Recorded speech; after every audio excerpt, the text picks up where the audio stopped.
12 ಅಡಿ 6 ಇಂಚ್ ಅಲ್ಲ ನಾ ಇಟ್ಟಿದ್ದು ಇಂಜಿನಿಯರ್ ಇಕ್ಸಿದ್ದು ಗೋಡೆ 4 ಇಂಚ್ ಬಿಡು.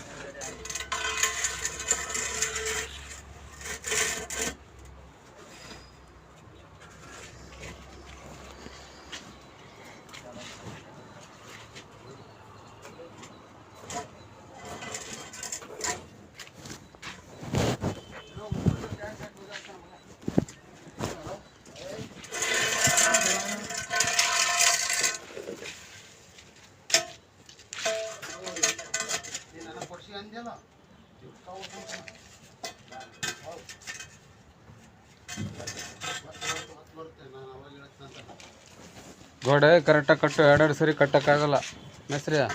ನೋಡೋದು ಎಲ್ಲ ಹಿಂಗೆ ಆಗ್ಬಿಟ್ಟಿದೆ. ಹೇಳಿದ್ರ ನಾನು ಗೊತ್ತು ಅಂದ ಅಲ್ಲ, ಅದು ನೀರು ಜಾಸ್ತಿ ಆಗ್ಬಿಟ್ಟಿದೆ. ಇಲ್ಲೇ ಸಿಮೆಂಟ್ ಇತ್ತಲ್ಲ,